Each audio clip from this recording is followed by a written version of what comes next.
Estamos no nosso último bloco, na conversa de hoje com o professor Geraldo Peçanha, ele que tem mais de 50 livros, né? Eu citei 40 no início, publicados, é 40 ou 50? Publicados. A gente escreve mais do que publica, Tá né? bom. As editoras não alcançam.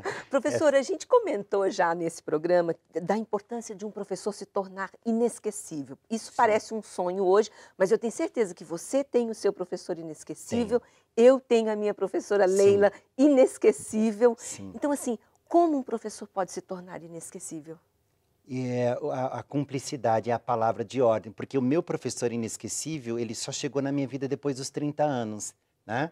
Eu não posso dizer, obviamente, o nome dela aqui, porque é uma pessoa muito conhecida no estado e muito conhecida na área de literatura, embora fosse uma homenagem eterna, mas assim, só para poupar dos desgastes dela ter que responder por que ela fazia isso, mas veja... Mas ela sabe que é, né? Ela sabe que é. Então, e por tá. que ela se tornou inesquecível? Porque ela me recebia às 5 horas da manhã, ela foi minha orientadora e ela me recebia às 5 horas da manhã, 5 horas da manhã. Ela acordava, então, muito antes disso, porque ela tinha que dar aula às 7 horas. Ela me recebia às 5 horas da manhã e dizia assim, Geraldo, não está bom isso que você escreveu. Eu não gostei, não está bom, está feio, você vai refazer. E eu, então, às 7 horas da manhã, quando ia tomar o café da manhã, eu já tinha ouvido uma pessoa dizendo que o meu trabalho não estava bom, que ela não tinha gostado, que aquilo estava tudo ruim, que eu deveria fazer tudo de novo. E aí você me pergunta, mas por que é que você vai se encantou por se ela? encantar com essa professora? Porque ela foi a pessoa que disse, não está bom, não é assim que eu quero, mas eu estou do seu lado, eu continuo, então eu não te abandono. Porque essa também é uma das situações que eu vivi na adoção.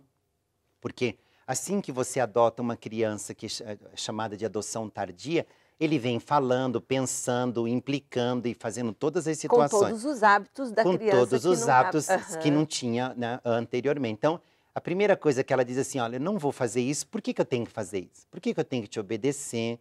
Por que eu tenho que comer o que você quer? Por que eu tenho que dormir ou usar isso? E aí você diz uma série de coisas, de justificativa, mas num certo momento você vê assim transcrito na cabeça dela que ela diz assim, eu não tenho que fazer isso e eu preciso dizer para ela, olha, mesmo você acreditando que não tem que fazer isso, eu não desisto. Eu continuo sendo cúmplice e meu amor é incondicional. Então essa minha professora, apesar dela dizer que tudo o que eu estava fazendo não estava do jeito que ela esperava, ela sabia que eu tinha um potencial maior que aquele, que ela ia estar do meu lado para me ajudar e que ela me daria condições para eu chegar onde ela queria. Quando ela fez tudo isso, e eu escrevi 2 volumes, e ela disse assim, olha, está mais ou menos, vamos ver o que a banca acha, não estava perfeito, mas ela não me abandonou em nenhum momento. Então, quando você pega um adolescente, que ele não quer valores, ele não quer limites, ele não quer absolutamente nada que seja regrado, ele está dizendo isso, se você for capaz de ser de verdade diante de mim, ou seja, eu te reconheço, porque nós professores somos transparentes diante dos alunos, né? E eu costumo dizer que nós educamos também quando viramos as costas, porque daí fica o meu exemplo, né? Eu viro as costas para o quadro, o aluno está vendo como que eu ando, como que eu sento, como que eu me visto, o que eu penso, as minhas angústias, ele me reconhece, porque são 220 dias letivos, 4 horas com o aluno. Então, não há nenhum adulto diante de um aluno mais tempo que um professor. Então, é óbvio que eu estou na frente dele para ele me reconhecer.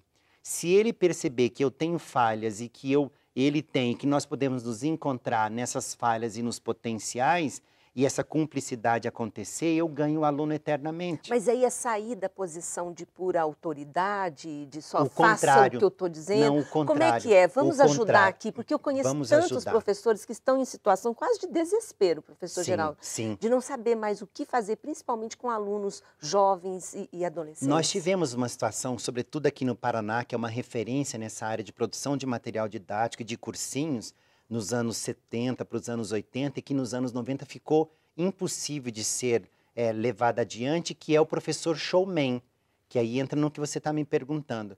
Eu nunca posso sair do meu papel de professor e me tornar o melhor amigo do meu aluno, porque ele perde a referência. Eu posso usar a roupa que o meu aluno usa, posso usar o vocabulário que ele usa, mas eu não posso ser o tio dele, o pai dele, a mãe dele, o melhor amigo dele. Eu preciso ser sempre o professor dele. E nós tivemos uma experiência, sobretudo no Paraná, do professor showman, que era aquele que cantava música, era aquele que fazia teatro, ele era um entretenimento, um animador de auditório. Esse professor determinou um tipo de professor para todos os outros. Porque se você chegasse numa escola e perguntasse assim, qual é o professor melhor da escola, era o showman, aquele que ele causava um certo entretenimento na escola. Ele distraía, ele encantava, ele deixava os alunos todos maravilhados, mas quando, diante de um professor exigente, ríspido, o aluno então comparava o primeiro com o segundo e dizia, não, o segundo não é um bom professor, o primeiro é este, que me faz rir, que me diverte, que me faz esse monte de energias saltitar em mim.